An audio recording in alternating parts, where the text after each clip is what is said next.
intangibles. And I have tried over the years so hard to organize this into a nice, organized talk where I present my ideas.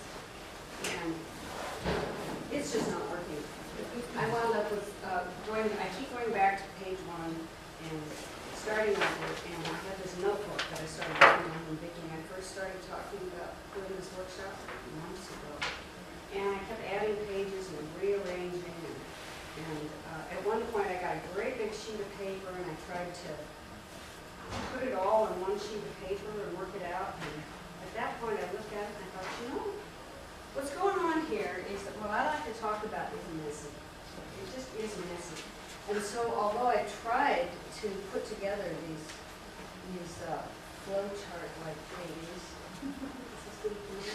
this one's been refusing to show this morning, so it's really lucky that I wasn't going to use it anyway. But I started putting together these flowcharts where I tried to kind of group things. But the thing is that things cross over, and they something that is apropos to one part of this discussion also comes back around. And I've gotten most of this information from just, reading popular science books. I love Oliver Sacks books. And I read John Lehrer's Crucibles of Neuroscience. I love that book, where it talks about how often artists sort of prophesy science.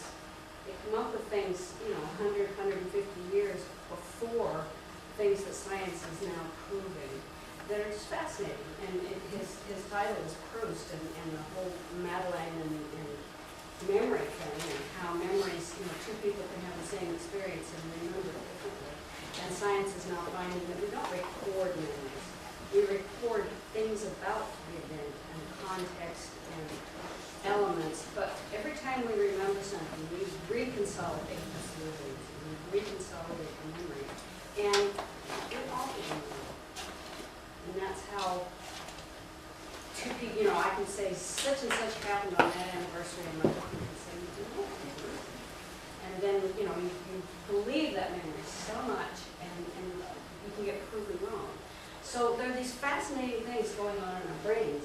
And so I started over again, putting together these ideas in this notebook. And I just decided to go ahead and show you the pages rather than try to put it in the flowcharts.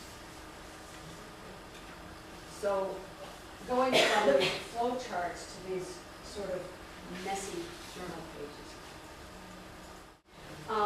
So first we started talking about structure ideas for this workshop and how-tos and the intangibles and how we put things all together. And I began to realize that very often when I'm trying to introduce someone to Full Dome, the thing that you're really trying to wrap your head around is how does that image go on? How does it distort? And and the things we've been talking about this morning. And I realized that I was going to have, Paul Burke is going to be here.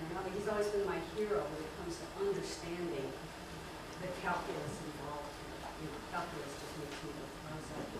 And I thought, okay, I don't have to do that this time. I can talk about the part I like, what I consider the fun stuff. So we have this whole crew of people that are really, really good at understanding the physics and the optics. And Ben is really, really good at understanding the movie making of this sort of.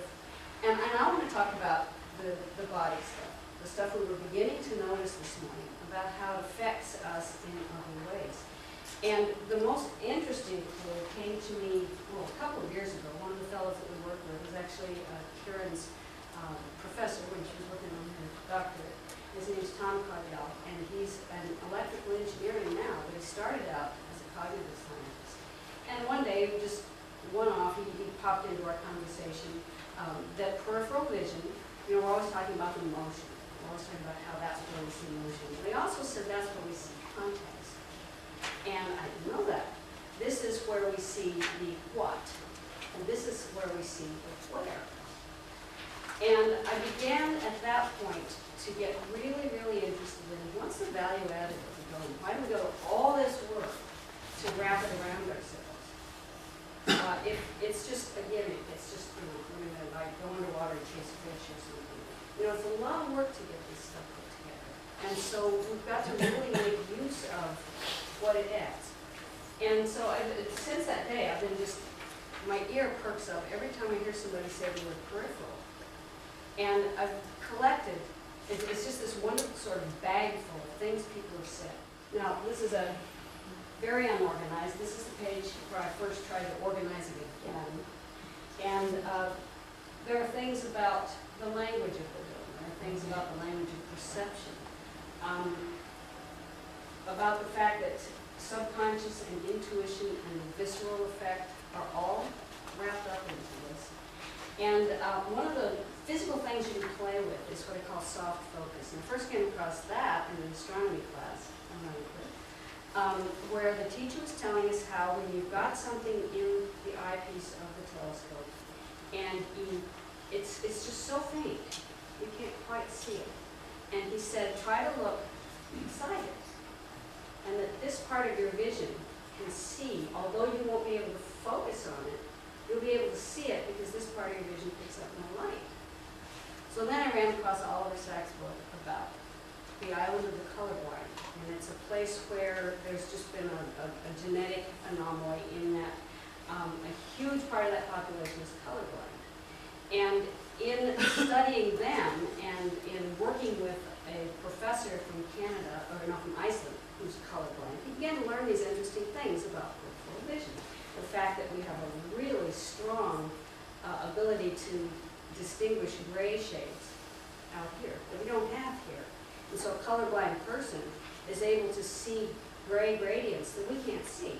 And they're able to see the Milky Way on nights we can't see it, even though they're almost legally blind because they can't focus on anything out here. So that vision is different. It sees things that this vision doesn't.